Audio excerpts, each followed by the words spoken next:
Hello friends, our today's topic is heredity. तो heredity क्या होता है वो जानने पहले हमें हेरेडिटी जो होता है वो sum of all biological processes, ये सारे बायोलॉजिकल प्रोसेस का सम होता है बाय विच पर्टिकुलर ट्रेट और you can say particular characteristics जिसको ट्रांसमिट किया जाता है from parents to their offspring. यानी जो parents means mother and father के पास जो कैरेक्टरिस्टिक्स होता है, जो ट्रेट्स होते हैं, वो ट्रेट्स जो होंगे वो फिनोटिपिकल भी होंगे, जो कि फिनोटाइप को रिप्रेजेंट करता हो यानी एक्सटर्नल अपीयरेंस को रिप्रेजेंट करता हो। वो जेनेटिक लेवल पे भी जो क्वालिटी होगी, ये सारी चीजों को ट्रांसमिट करने का जो प्रोसेस है, ओके, बायोलॉजिकल प्रोसेस है। और ये ट्रांसमिशन ऑफ कैरेक्टर्स वो कहां से हो रहा होता है? From parents to their offsprings. Parents means mother father से वो कहां ट्रांसमिट हो रहा होता है? ऑफस्प्रिंग यानी प्रोजेनी में ट्रांसमिट हो रहा होता है। ये हो गया हमारा heredity. Heredity is also known as inheritance. Heredity को इनहेरिटेंस भी कहते हैं, आल्सो नोन एज इनहेरिटेंस और बायोलॉजिकल इनहेरिटेंस और बायोलॉजिकल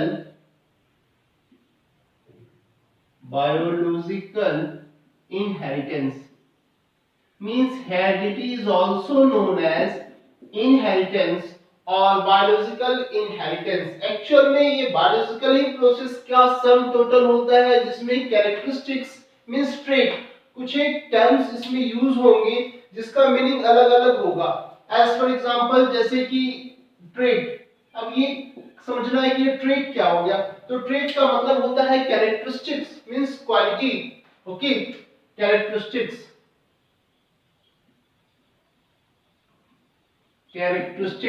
ओके। यहाँ पे यूज होगा कुछ टर्म एलील। एलील मींस क्या होगा?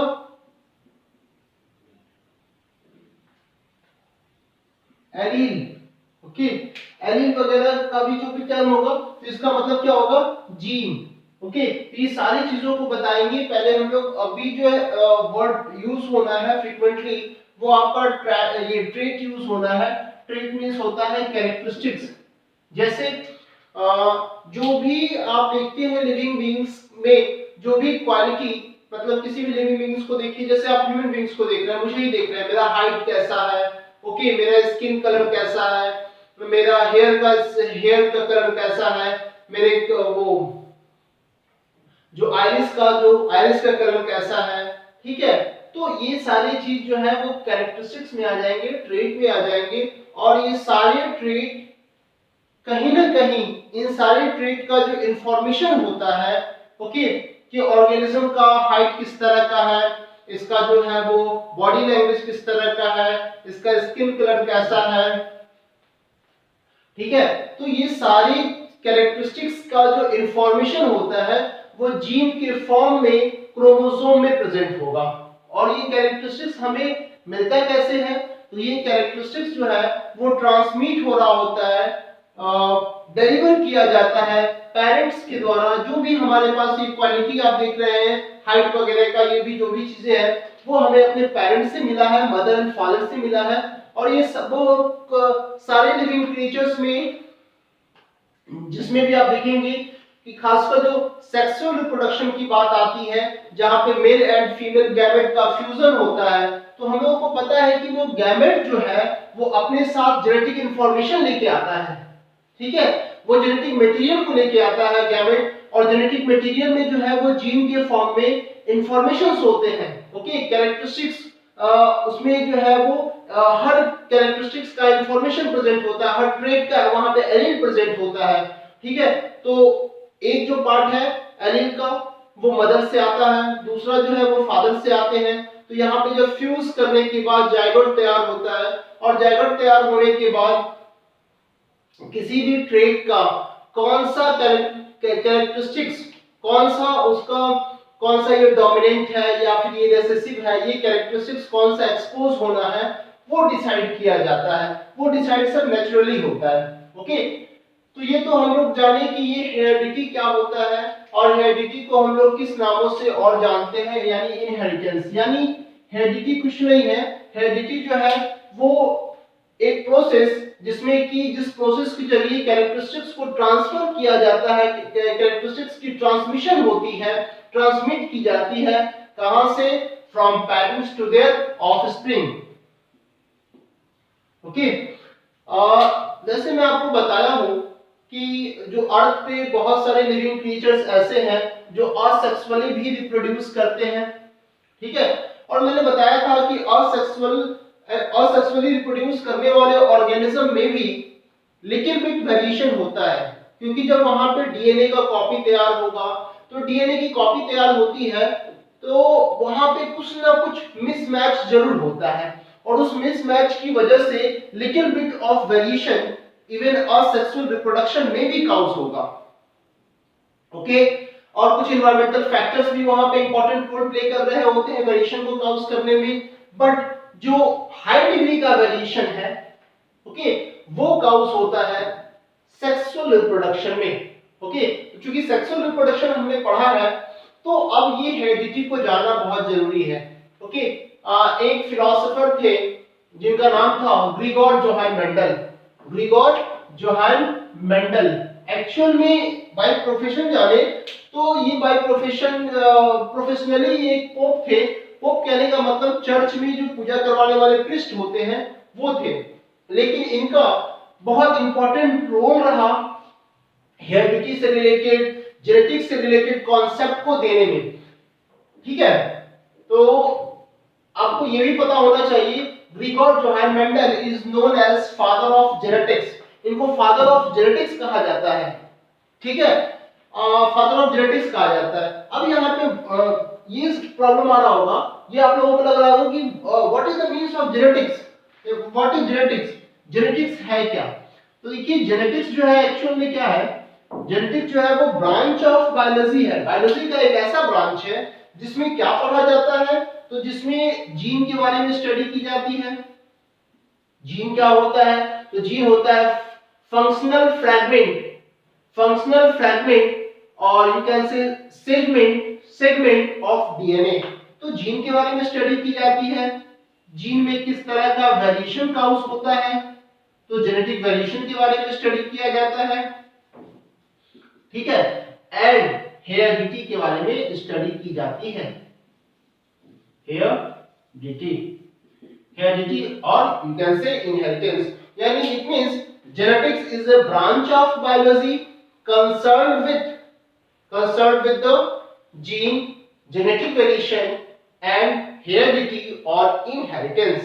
अगेन सुन लेते हैं genetics क्या है, what is genetics? So genetics is a branch of biology in which we study about gene, genetic variation and heredity। heredity के बारे में हम लोग पढ़ते हैं। Father of genetics George Johan Mendel is called father of genetics, इनको father of genetics कहा जाता है। तो ये जब पोप थे, यानी चर्च में प्रीस्ट एज अ प्रीस्ट का रोल प्ले करते थे, उस समय इन्होंने एक एक्सपेरिमेंट किया था।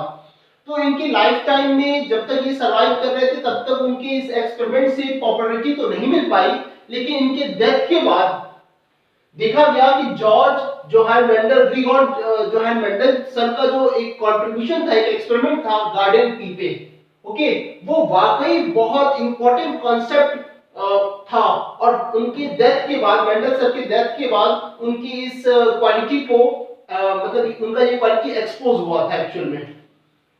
ओके, तो सबसे पहले जानना है कि ग्रिगोर जोहान मेंडल जो है वो प्रीस्ट थे, ठीक है, तो प्रीस्ट रहते हुए उन्होंने गार्डन में एक प्लांट पे एक्सपेरिमेंट किया था।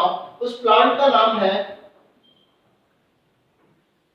पी प्लांट, और इसको गार्डन पी भी कहते हैं, गार्डन पी भी कहते हैं। पी प्लांट पे ग्रिगोर जोहान मेंडल सर ने एक्सपेरिमेंट किया था। एक्चुअली पी प्लांट, और ये भी ध्यान रख लेना है, the scientific name of pea plant is The scientific name of pea plant, or you can say garden pea, is Pisum sativum. Pisum sativum. Okay, Pisum sativum जो है ये साइंटिफिक नेम होता है गार्डन पी का, वो याद रखना है बिल्कुल। ये कंपटीशन में हर लेवल पे ये पूछा जाता है, क्लास 10, 11, 12, मतलब हर लेवल पे, कंपटीशन लेवल पे भी पूछा जाता है। What is the scientific name of garden pea और the plant used by Gregor Johann Mendel sir in his experiment? So your answer will be pisum sativum. Pisum sativum. Pisum क्या है भाई? तो ये हो गया जीनस हो गया, एंड सैटिवम क्या हो गया? ये इसका स्पीसीज हो गया। ओके, कभी भी साइंटिफिक नेम जो होता है उसमें आप देखेंगे एक जीनस होगा और दूसरा स्पीसीज को एक साथ लिखा जाता है। ठीक है, पाइसम सैटिवम पी प्लांट पे उन्होंने एक्सपेरिमेंट किया था, मेंडल सर ने एक्सपेरिमेंट किया था। क्वेश्चन ये भी रेज होता है, why he has selected P plant for his experiment? यानी मेंडल सर ने पी प्लांट को ही क्यों सेलेक्ट किया अपने एक्सपेरिमेंट के लिए? ऐसे पी प्लांट में क्या फीचर था? ऐसा क्या फीचर था पी प्लांट का? देखिए भाई, कभी भी कोई भी फिलोसोफर और साइंटिस्ट किसी भी चीज को सेलेक्ट करते हैं तो कहीं ना कहीं उस सिलेक्शन के पीछे का जो मोटो होता है वो ये होता है कि कहीं ना कहीं वो जो चीज जिसको सेलेक्ट किया गया है वो कुछ यूनिक प्रॉपर्टी को पोजेस कर रहा है, वो कुछ यूनिक प्रॉपर्टी को होल्ड करके रखता है। तो आपको देखना है कि why Sir Mendel has selected pea plant for his experiment। तो मेंडल सर ने पी प्लांट को क्यों सेलेक्ट किया? तो इसके पीछे जो है वो 3 रीजन है। First of all, P plant जो होता है वो बाइसेक्सुअल होता है, यानी पी प्लांट्स में जो फ्लावर आप देखेंगे, पाइसम सैटिवम का जो फ्लावर्स देखेंगे, उस फ्लावर, वो फ्लावर कैसा होगा? That flower is bisexual in nature, means it possesses stamen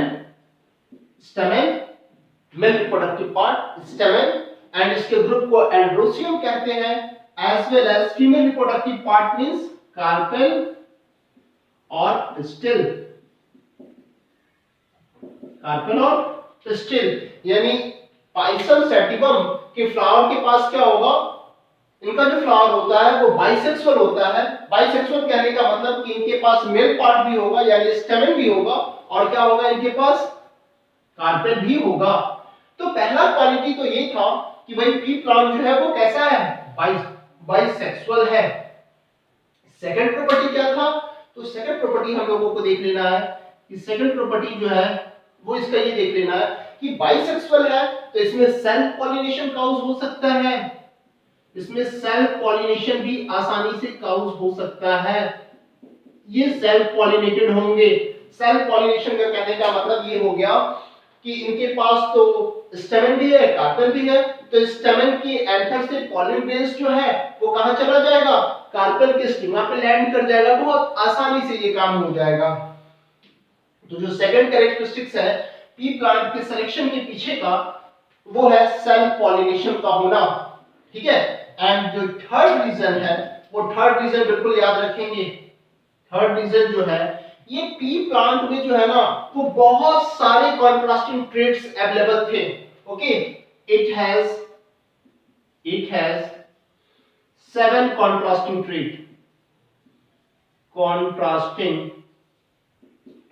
traits. ये what is the means of contrasting traits here? यहाँ पे कॉन्ट्रास्टिंग ट्रेट्स का मतलब क्या होता है? तो कॉन्ट्रास्टिंग ट्रेट का मतलब होगा कि कुछ एक ऐसे कैरेक्टरिस्टिक्स जिनका की ऑपोजिट कैरेक्टरिस्टिक्स भी अवेलेबल हो। जैसे यदि पी प्लांट के हाइट की बात करेंगे तो पी प्लांट के हाइट को देखेंगे यानी पी प्लांट की लंबाई को देखेंगे, पाइसम सैटिवम की लंबाई को देखते हैं तो कुछ प्लांट उसमें टॉल भी होते हैं, कुछ शॉर्ट भी होते हैं। तो कहने का मतलब टॉल का जो ऑपोजिट है ना कैरेक्टरिस्टिक्स पोजेस करने वाला भी इसी स्पीशीज में प्लांट भी है, यानी पी प्लांट टॉल भी है, शॉर्ट भी है। ओके, पी प्लांट के फ्लावर को देखेंगे, फ्लावर के कलर को देखते हैं तो फ्लावर का जो कलर होगा वो वायलेट भी होगा और व्हाइट भी होगा। तो इतने सारे कॉन्ट्रास्टिंग ट्रेट किसी और दूसरे स्पेसीज में देखने को नहीं मिलेगा, दूसरे लिविंग क्रिएचर्स में देखने को नहीं मिलेगा। तो इन तीन प्रॉपर्टीज की वजह से ही ओके जो ग्रीगोर जोहान मेंडल सर ने पी प्लांट को ही सेलेक्ट किया अपने एक्सपेरिमेंट के लिए, जिससे उनका एक्सपेरिमेंट क्या हो जाए, सक्सेसफुल रहे। ठीक है, ये याद रखना है, कभी भी पूछा जाता है the scientific name of pea plant Pisum sativum and why Mendelssohn has selected pea plant for his experiment. This is because the pea plant is bisexual, means इसके फ्लावर में दोनों सेक्सुअल ऑर्गन्स प्रेजेंट होंगे, mail भी है female भी। Second क्या है, self pollination, and third क्या है, इट हैज 7 कॉन्ट्रास्टिंग ट्रेट। इसके पास जो होंगे प्लांट में देखेंगे तो जो 7 कैरेक्टरिस्टिक्स को देखेंगे तो उस हर कैरेक्टरिस्टिक्स का एक ऑपोजिट क्वालिटी वाला भी प्लांट इसमें होगा। ठीक है, अब देखना है तो ये चीज हो गई। अब हम लोग को स्टडी करना है कि आखिर वो 7 कॉन्ट्रास्टिंग ट्रेट्स है क्या। ठीक है, वो किस किस तरह के 7 कॉन्ट्रास्टिंग ट्रेट्स है इसके बारे में स्टडी कर लेनी है। तो देखिए इसमें जो कॉन्ट्रास्टिंग ट्रेट है, पहले तो ट्रेट को जाने, यानी जो भी कैरेक्टरिस्टिक्स है, जो भी क्वालिटी उनमें दिखता है पी प्लांट में, मींस पाइसम सैटिवम में, उसको देख लें।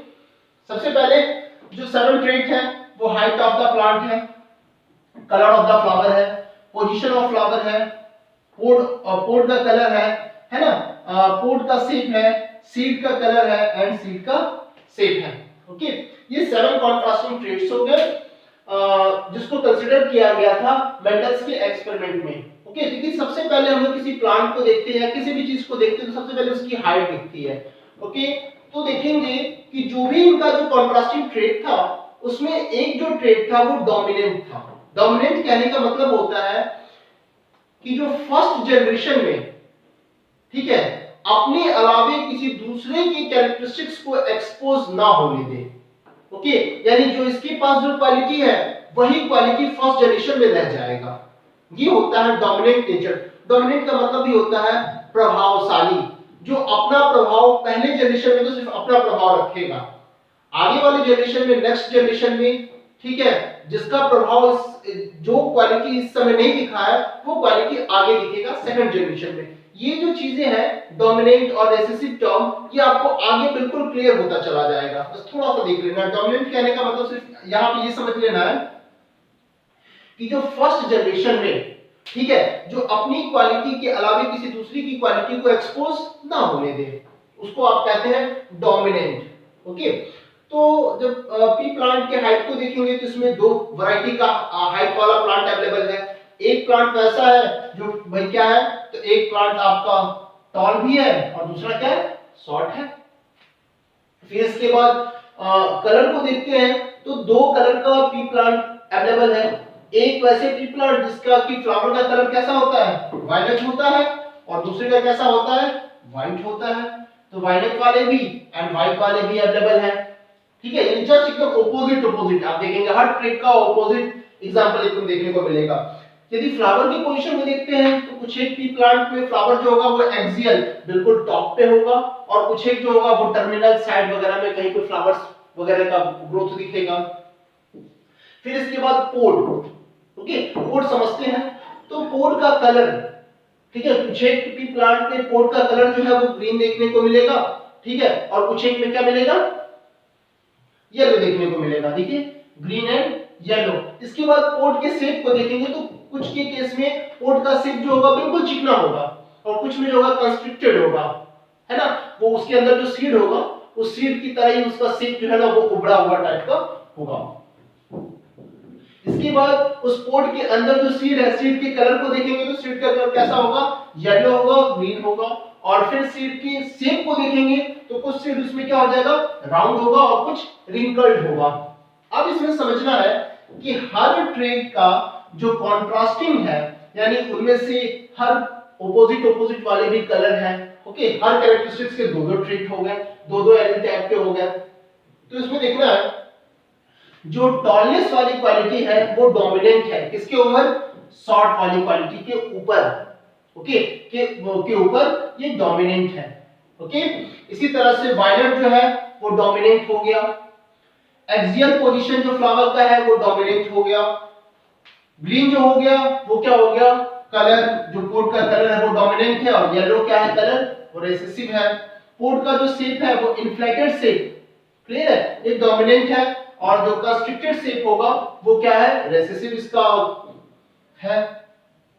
सीड का कलर येलो जो है डोमिनेंट है और ग्रीन क्या है, रिसेसिव है। यानी कहने का मतलब कि यहाँ सीड कलर में जो येलो है वो डोमिनेंट हो जाएगा, ग्रीन जो है वो रिसेसिव हो जाएगा राउंड डोमिनेंट सीड का शेप में, और रिंकल जो हो जाएगा वो क्या हो जाएगा, रिसेसिव हो जाएगा। तो इस तरह से हम लोगों ने ये चीज देखा कि जो कॉन्ट्रास्टिंग जो ट्रेट है पी प्लांट्स के वो किस किस तरह के हैं, और उनमें से कौन सा जो फीचर है वो डोमिनेंट फीचर है, कौन सा फीचर्स जो है वो रिसेसिव है। तो आज के लिए फ्रेंड्स बस इतना ही। आज हमने हेरेडिटी के बारे में जाना, जेनेटिक्स के बारे में जाना, फादर ऑफ जेनेटिक्स क्या है, ट्रेट का मीनिंग क्या होता है, जो एक्सपेरिमेंट में जो मेंडल सर ने जिस प्लांट का यूज किया था वो प्लांट कौन सा है, and what is the scientific name of that plant, फिर उन्होंने पी प्लांट को ही क्यों सेलेक्ट किया, उनके क्या कैरेक्टरिस्टिक्स होते हैं, ठीक है। और ये कॉन्ट्रास्टिंग ट्रेट जो होगा वो हर कॉन्ट्रास्टिंग ट्रेट के दो अलग अलग फीचर्स रखने वाले में कौन सा फीचर डोमिनेंट होना है और कौन सा रिसेसिव होना है। तो मुझे लगता है यहाँ तक समझ में आ गया होगा। इसके आगे का टॉपिक हम लोग अगले क्लास में करेंगे फ्रेंड, और प्लीज मेरे चैनल को लाइक करें, सब्सक्राइब करें। Thank you friends.